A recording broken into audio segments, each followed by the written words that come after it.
got different calculations, you've got identifying speed benchmarks, but we're gonna have to see what will happen first ahead of everything. Game 1 of our first top 8, and we have Luca leading with the Fluttermane and Ogerpon Halflame versus Alex's Raging Bolt and the Rillaboom. Yeah, it's a really evenly matched up lead here from both trainers. You've got the Fluttermane, it is going to get that speed boost here. It is going to put a lot of pressure onto that Raging Bolt. Press ist nicht A2 gekommen, aber Press hat seinen Worlds und weit bekommen. Er ist extra gegangen. Rillaboom going to have access to the fake out, of course, this turn, going to be able to use that and prevent the Ogerpon from doing anything this turn. So maybe it gives Luca the opportunity to switch that out and bring something else in to alleviate the pressure there, keep that Ogerpon for later on. But then if you do that, you've got to be careful with your Fluttermane. It might be a reason why we're seeing Luca just switch it out, keep it in the back for later on. Yeah, having that offensive pressure straight off the bat from Alex's side is so crucial. Das kannst du so nicht sagen, Niolin, weil 15, 15, 15 gar nicht Meter ist. Now on the field, whilst we actually also Pokémon goes crazy. switch out of the photosynthesis boosted Pokemon, now bringing in the Incineroar, so Raging Bolt and the Fluttermane, they are completely out of their item usage as we've got the Ivy Cultural Focus into the Rillaboom, deals so much damage, not quite enough to pick up the KO, and it actually does try to target down what was previously the Fluttermane to get that instantaneous KO. Okay, weniger. Und wenn ich mal jemanden kenne, dann heißt es schon was. Here in this first turn, the Ivy Cultural into that Rillaboom, but nice switch there from Alex, alleviating the damage with the Intimidate from the Incineroar. And again, nice play from Luca, suspecting the Woodhammer into that Fluttermane slot, bringing the Amoonguss in to sponge that up nicely. Bit of really even here. Alex has the fake out into the Ogerpon here, so it gives the Rillaboom a little bit of room. Du musst auf jeden Fall was in die DC können, natürlich, to spore that Incineroar. So be very careful this turn. Yeah, you really do, because you do know at least that there's an initial threat. Aber mit 6 PCs und 6 MSS mittlerweile ist es so crazy. So there's a couple of mind games going into this, no doubt. However, Alex does have fake out pressure immediately available, but Luca was at least able to try to hold and safeguard that Fluttermane for the mid towards end game, as it's actually now being switched in for the Ogerpon, so doing a very similar strategy there as well. Lots of switching from both sides of the field here. The Fluttermane coming in to hopefully catch a fake out onto that side of the field, and the Raging Bolt returning as well. Will-O-Wisp coming out, and it is into. Wow, it's into the Raging Bolt. Oh mein Gott, Alex macht das so gut, das ist so crazy. Der macht das jedes Mal so gut. Er hat sein eigenes Furienblitz verbrannt, damit es nicht eingeschläfert werden kann von Hunsasa. Der macht das so crazy, das hat er gestern schon die ganze Zeit gemacht. Er hat auch die ganze Zeit seine eigenen Pokémon angegriffen, das ist so insane. Das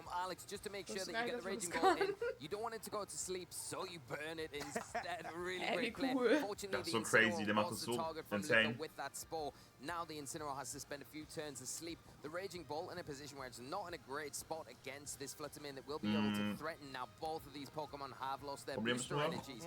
More importantly, for the Raging Bolt, because it's not going to be as hitting as hard without that special attack boost, whereas the Fluttermane only had the speed boost. It's going to naturally outspeed both of these things on Alex's side of the field anyway, so I could fire off an icy wind or just take advantage of this situation right now and start launching off something like a Moonblast. And the Raging Bolt does have the potential of getting Calm Mind set up, maybe in future turns. However, I think Alex is identifying that Raging Bolt is going to be such a key player for himself. He just needs to make sure that he gets rid of this Fluttermane and stops allowing this Amoonguss to get away with any sort of spores, as the Moonblast will be dispatching of the Rillaboom. So all of a sudden, Alex does lose a very pivotal Pokemon to his core 3 of Fire, Water, Grass. Sludge Bomb targets down the Urshifu. No spore reads from Luca. It will be able to deal respectable damage. Most importantly, does not pick up a poison. However, we know that the Urshifu is Mystic Water. It does not have choice stuff. It will not be able to instantly outspeed this Fluttermane. So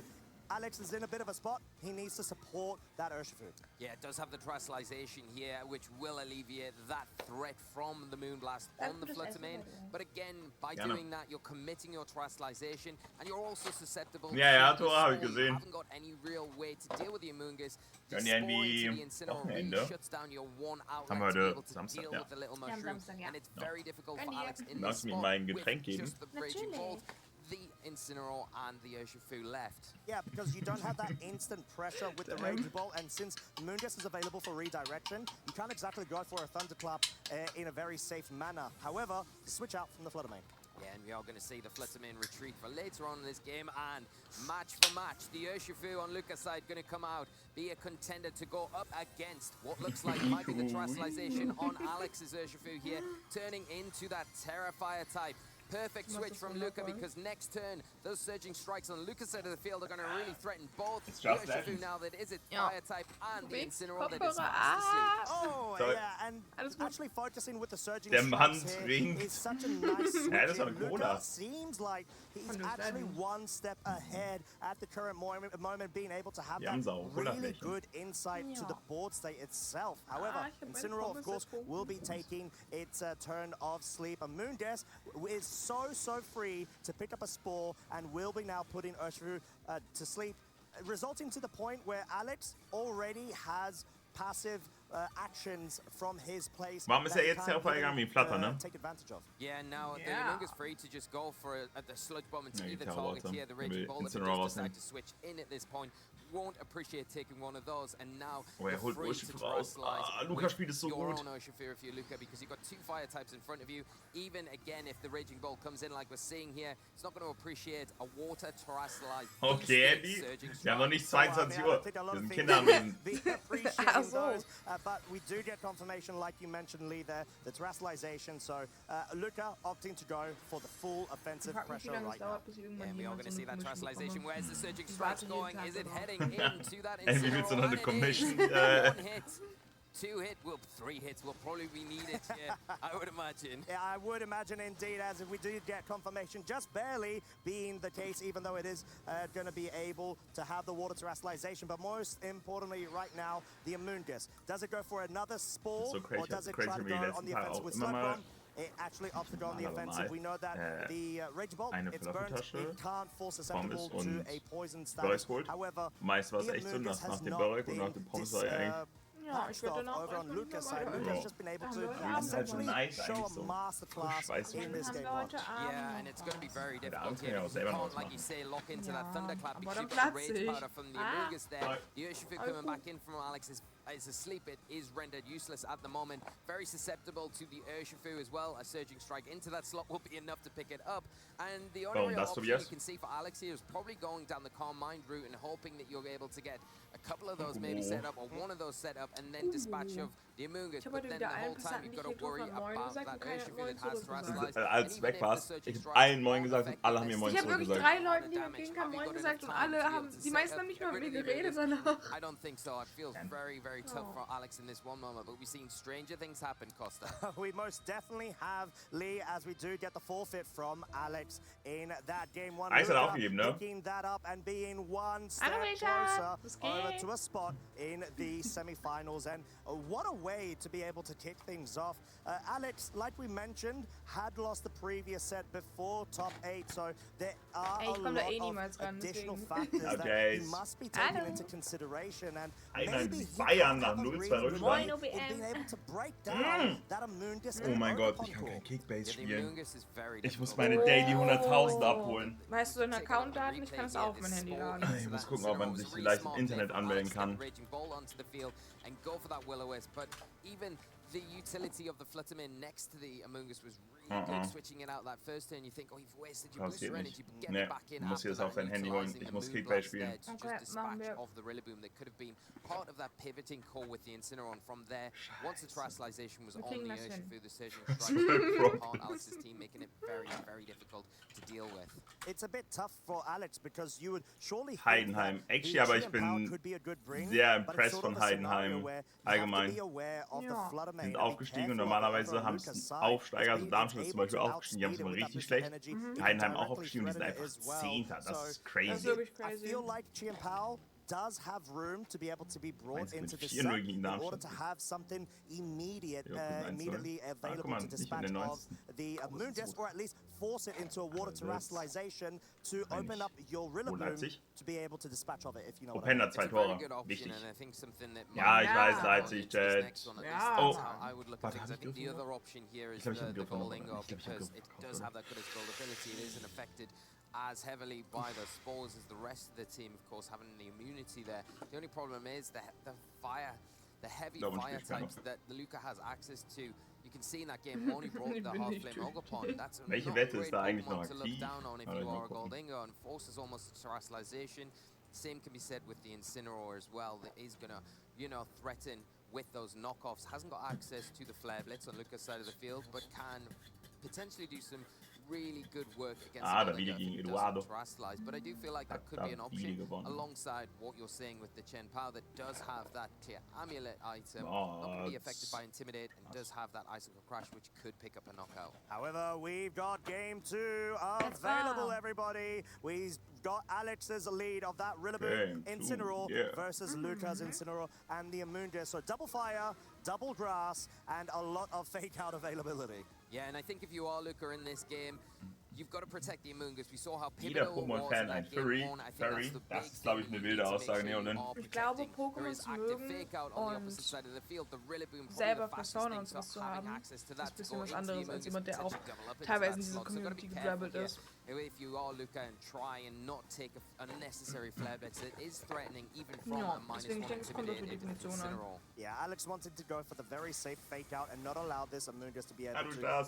go for any sort of cheeky spore plays in combination with that U-turn. So nice pivot here. Alex wanting to try to get a bit ahead of the game right now, maybe bring in a Pokemon that's well positioned. If this is a Chen Pao with a clear amulet in the back and Luca tries to go for a parting shot, it could be a nice way to actually block that.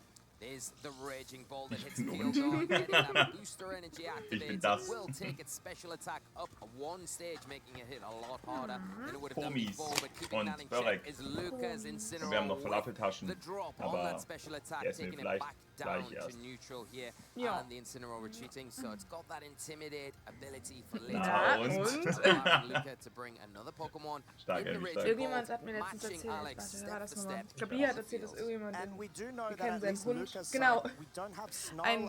Wenn ich im Mannheim arbeite, der Chef da, ein Dackel, der Dackel heißt Bitte. Komm bitte.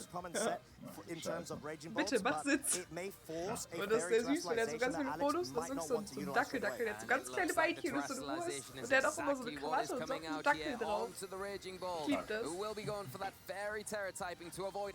Okay, ich konnte mich noch gar nicht aus Match. Ich muss nicht mehr aus Match. Side of the field. And we're gonna have to see what option he goes for. He goes for the calm mind setup here.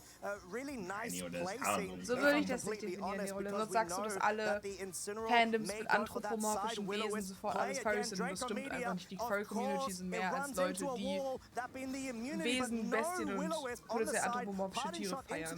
Das wäre, als würdest du jetzt sagen, jede Person, die schwarz trägt, wäre Goth.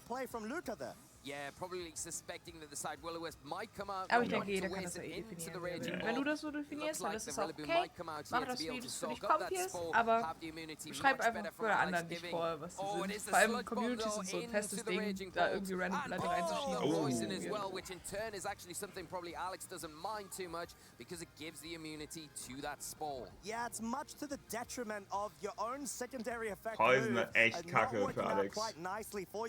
Aber er kann halt auch wieder nicht gesiegt werden, aber stopping the further calm minds being set up from Alex's end, especially when you have fake out available on your end. So all of a sudden we see why Alex wants to try to hone in this strategy as long as he allows room for this Raging Ball to be able to get more setup. Yeah, now the Rillaboom on the field for Alex does have access to that fake out, so can prevent something like also, jetzt so verkauft. Das ist so Ding. Was bietest du? Going for another one. Now it is a +2 of its special defense as well. It's going to be able to resist any moves coming out from this Ding ist halt, das ist halt so kacke, dass er halt nicht mehr gut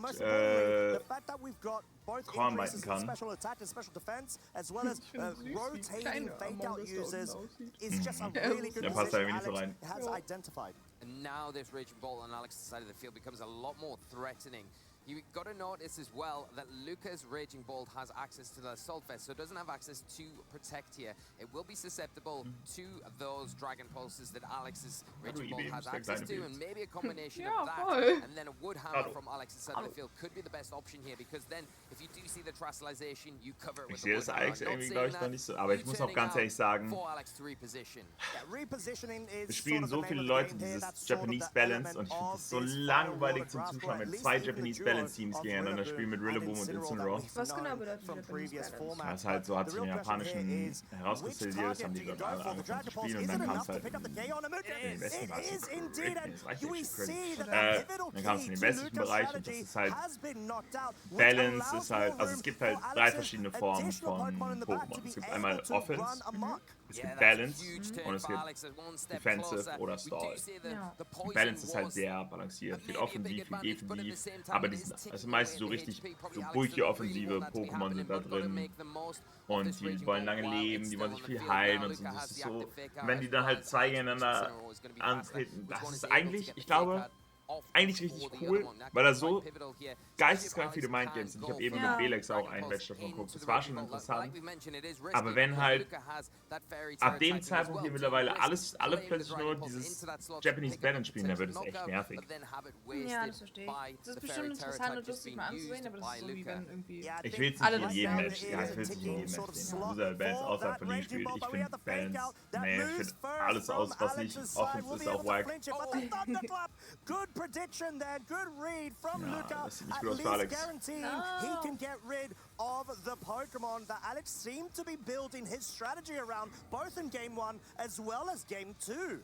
Yeah, and you can see the real detriment of those poison ticks there, really putting it in range for the Thunderclap to pick up the knockout there. The 3 turns of poison, just making it in that position where the Thunderclap just enough to pick up the knockout and showing what good utility the Raging Bolt has from Luca's side. Still got the Terastallization available to him, but Alex losing one of the big pieces of his strategy. Yeah, and even though there has been a trade-off for essentially the Raging Bolt over on Alex's side versus the Amoonguss over on Luca's side, it's not necessarily in anyone's pure advantage. It's all going to have to come down to the final Pokemon that both of these trainers have available in the bench. We know that Luca previously brought Fluttermane. That could still be a viable Pokemon to be able to bring it in order to threaten an Urshifu in Alex's aber mainly auch wegen Dings, wegen Smash. Der sieht aus, als würde mich ein Gym-Cat holen. Ja. Und das mag ich nicht. Und der sieht aus wie so eine Fake-Up-Catch von WWE. Und WWE ist wundervoll. Ja. With how you're supporting the Urshifu. It is susceptible to those thunderclaps, and that is the big issue. Mehr Rahmen füllen. Ich sage Rahmen auch ein Sleeper. With the Incineroar and the Rillaboom not sticking around on the field, though. Baiting almost as the Rillaboom taking its place. Wahrscheinlich Koronospa Schattenreiter wird, also Rattenreiter, wird wahrscheinlich das beste. Regulation G wurde angekündigt. Ein Restricted Legendary Pokémon, zum Beispiel Kyogre, Groudon, Rhydon. Wahrscheinlich wird Koronospa Rattenreiter, also das Schattenpferd-Pokémon. Aber die sind beide sehr strong, aber das Schattenpferd-Pokémon wird wahrscheinlich Stand jetzt gerade das Beste. Ich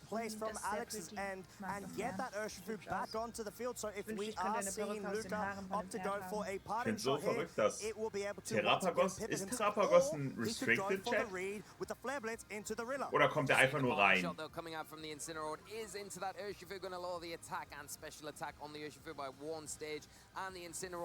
Positioning in the back yes, restricted, das ist so dumm. Weil er ist ein Legendary genauso wie Ogapon oder Urshifu. Ganz normal. Und ist aber trotzdem restricted. Die haben halt echt, das tut mir so ein bisschen leid für den, weil die haben den wirklich hart gekillt. So, ich freue mich dafür, wie bekannt Ogapon ist. Ogapon ist wundervoll.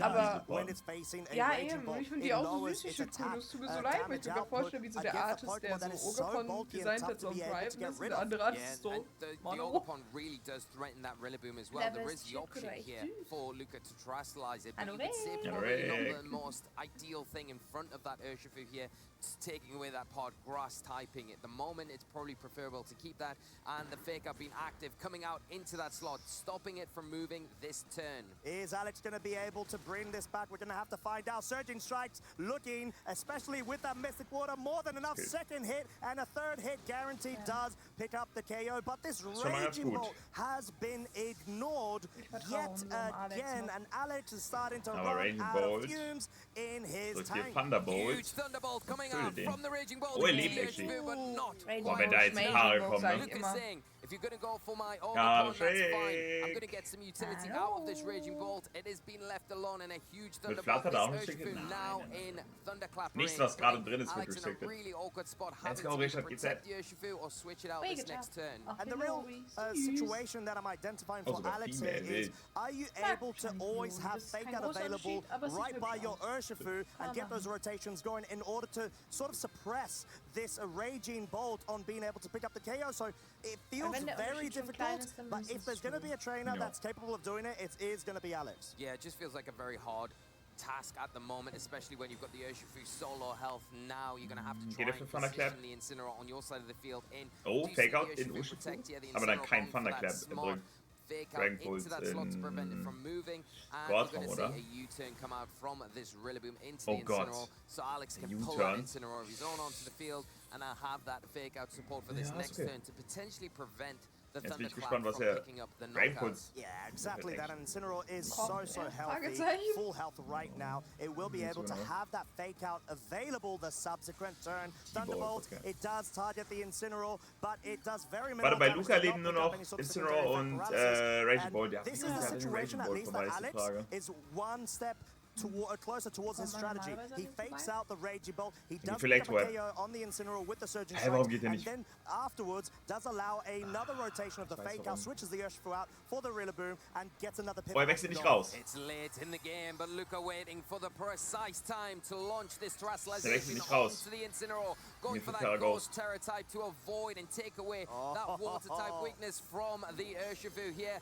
and avoid a potential Fake Out into this slot. Fake Out into the Raging Bolt. Into the Raging Bolt. This Ghost Terror type is likely going to pay so much dividends here, as the Incineroar is definitely going to be surviving only barely from the looks of things. 37 hit points available, but Luca having that foresight and being able to preserve it to the most crucial point where he's able to go ahead and pick up a burn onto the Urshifu, and Urshifu being realistically Alex's solution to getting rid of this Raging Bolt. It's a huge play here from Luca, getting the survival from the Surging Strikes, and then the key critical Will-O-Wisp into that slot, picking up the burn, which is not only going to render the Urshifu less powerful, but going to chip away at it every single turn, especially when that grassy terrain is no longer on the field. It's not going to be able to stick around for as long as Alex would like it to. Yeah, it just seems like Luca had such a good strategy going into this. There's no protect, no switch out. Thunderclap is of course enough to get rid of the Urshifu, finally leaving Alex down to his final two Pokémon. Incineroar Japanese Bulk. Okay, aber hat, oh Gott, das wird jetzt interesting. Bei diesen Japanese Balance Teams ist es meistens so, dass da irgendwann zwei Raging Bolts stehen, die beide auf plus 6 Spezialangriff und plus 6 Spezialverteidigung sind. Und dann schauen die sich an und drücken einfach nur einen Knopf, der keinen Schaden macht. Aber es sind nur die beiden, weil alles andere haben die schon getötet, weil die ja broken sind. So. Und dann crittet irgendwer. Irgendwann. Perfect timing, because that grassy terrain just ended, so you're going to have another 5 turns of it after this grassy surge sets up. You've got the Fake Out now. You know that the Raging Bolt is Assault Vest. You can go for it pretty freely into that, and then try and start and whittle it down with the Incineroar and then the Rillaboom. I think one option you could do if you are Alex is Fake Out maybe Will-O-Wisp into that slot. Then you've got that additional chip every turn. Then work in your parting shots after that. Weaken the Raging Bolt. So it isn't being able to hit super can't hit super effective really into the Rillaboom. But if you can weaken it with those parting shots, it's a huge play. Yeah, that's also damage mitigation is so key. Die alle die ganze Zeit jetzt recovery von dem Grassy Terrain durch.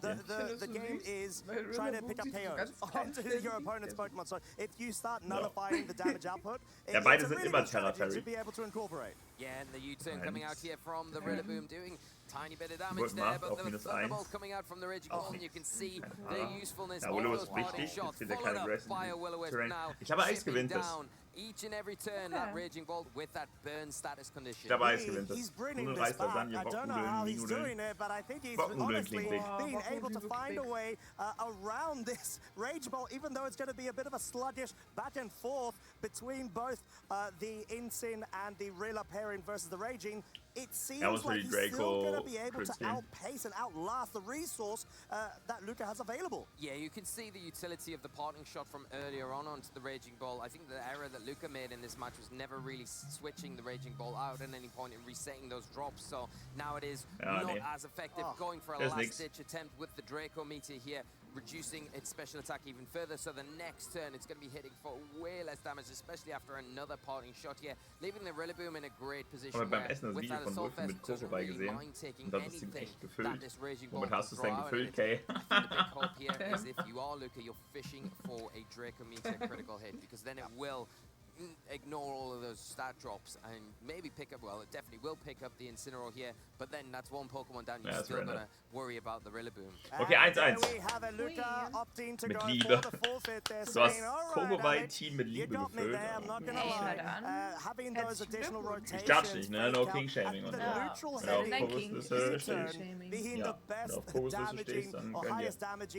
Kokobei mit Liebe gefüllt. Das ist immer gut. Is a bit funny and unexpected, if I'm honest, but it's really worked out to force a game 3. Yeah, just showing the fortitude here, completely from Alex, saying I'm not giving up. I'm gonna do everything to stay in this match. Really difficult after that game 1. But Alex having a pretty rough start to that game 2 as well, not having the best of starts. Obviously with the Raging Ball getting poisoned there, the tick down, the Thunder Slap picking it up, you felt that big powerhouse for Alex is gone. How is he going to deal with this opposing Raging Bolt? Ich liebe immer diese Shots von Leuten, wenn die verzweifelt sind. Die zoomen immer auf Leute, wenn die verzweifelt sind. Das ist aber auch machen, ich liebe das. Ja, so gemein. Magst du auch über die Leute im Hintergrund so oder auf diese Slow-Mos. Naja, da guck.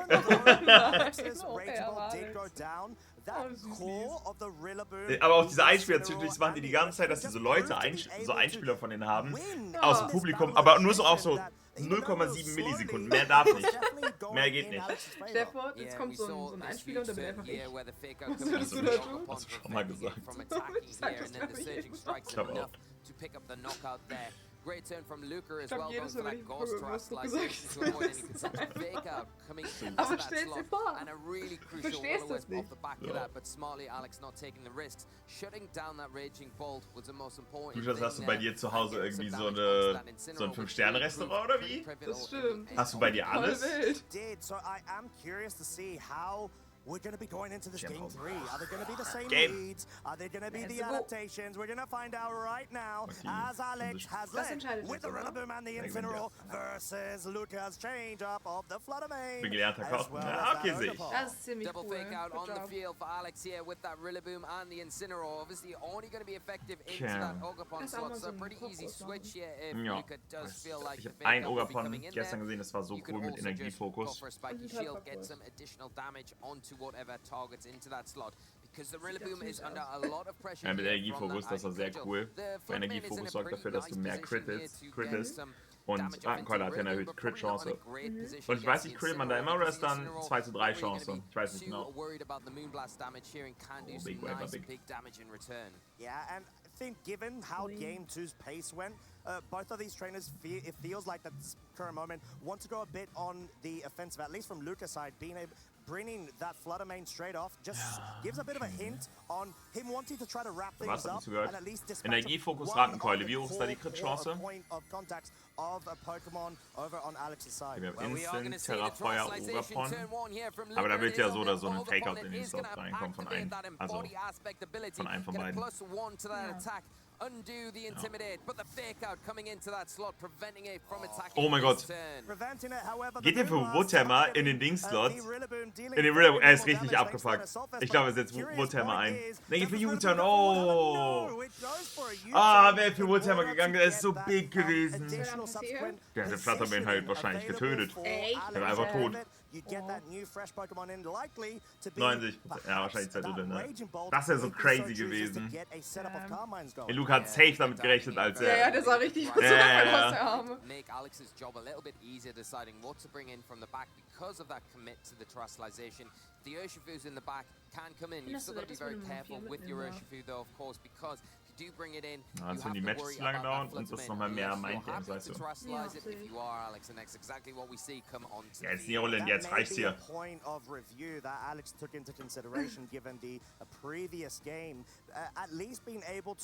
Wir haben da genug drüber getalkt. Kannst du den Leuten einfach so einen Stempel aufdrücken. Ja, außerdem, meine abschließenden Worte, es ist eine Community und Leute sind Teil einer Community, wenn sie persönlich entscheiden, Teil der Community zu sein. So, deswegen ist es, also, ja, nicht jeder, der Meerschweinchen hat und mag, ne, nicht jeder, der irgendeine Kreatur nice findet, so, wenn man aktiv in Communities drin ist, nur weil ich Game of Thrones mag, aber nicht mich in der Game of Thrones Community beteilige, bin ich nicht sofort Game of Thrones Community Mitglied, auch wenn ich das liebe. Wer würde sagen, ey, ich finde Kung Fu Panda cool, ich fand den gestiefelten Kater cool oder Shrek und dann bist du ein Furry dadurch. Das ist genau dasselbe. Incineroar getting out of there. Yeah, getting out of there. Also Whilst nimmt the das halt Rillaboom die is Community so ein tagging bisschen ihre in, Macht wants weg, to wenn be du able einfach to sagst, es ist eher ein Teil davon, weil provide the es gibt ja also Communities, wo sehr lovely viel Arbeit und support sehr viel of Mühe fake drin out steckt, die for sehr viel Urshifu. tun However, und the das ist irgendwie, Terrestrialization nimmt das is denen out. noch so ein It is bisschen the fire typing. Does this Urshifu go on ihre the Lorbeeren, offensive? sag ich jetzt mal. Looks like it might be going on the defensive, and if the Ogerpon is staying on the Und hey, field, natürlich it ist es auch ein cannot Hobby, protect in aber auch front da, of this Urshifu. das Hobby ist ja mehr als einfach nur Into the Rillaboom, anthropomorphische Tiere preventing mögen oder what was Kreaturen that mögen. Da gehört ja Incineroar so viel from mehr zu und potentially so going viel for a mehr Lore, so will-o-wisp. viel mehr The Wissen, was power man eigentlich coming out, diskutieren caught sollte. great by Aber Alex. lass uns das Thema jetzt noch wechseln, weil das Not geht effective gerade as returned with that Stark von Alex, stark. one hit. Unterschiedlich, Lukas, unterschiedlich. Meistens offensiv. Luca's pivotal to rationalize Pokémon is out of this game 3. You do not have the mechanic to be able to switch out of your weaknesses. This is such a pivotal turn, as you can see in Luca's expression there, given the fact that Luca was aware they could have gone for the read. They were just a bit cautious from perhaps that turn 1, where Alex seemed to be a bit more of a safe play style that he was able to exhibit, but he just completely turned that offensive pressure immediately in the subsequent one. Yeah, and now the Urshifu on Luca's side of the field entering the fray. Going to be super effective because of the water typing against that fire terror typing. Alex has to be very careful with his Urshifu going into this next turn, especially with that unseen fist ability. Can't even protect it in front of that. Diesmal ein Restore von Booster von Dark Cherry, Ruffy. Going to be able to get big damage off with either Grassy Glide, Aber er war April, glaube either ich, the ne? Woodhammer as well. So something that Luca does need to keep in mind. And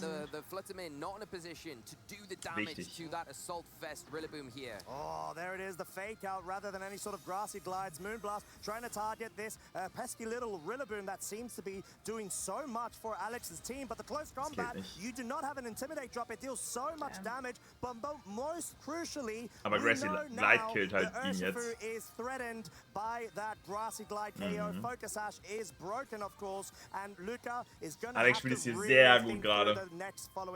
Yeah, because the Urshifu here now is 100% in Grassy Glide range. Ja, muss Do you switch out the Urshifu, preserve it for later on when you know there's a fire type out on the field now for Alex? Also entweder muss er detecten oder Mogus. Das ist sehr risky.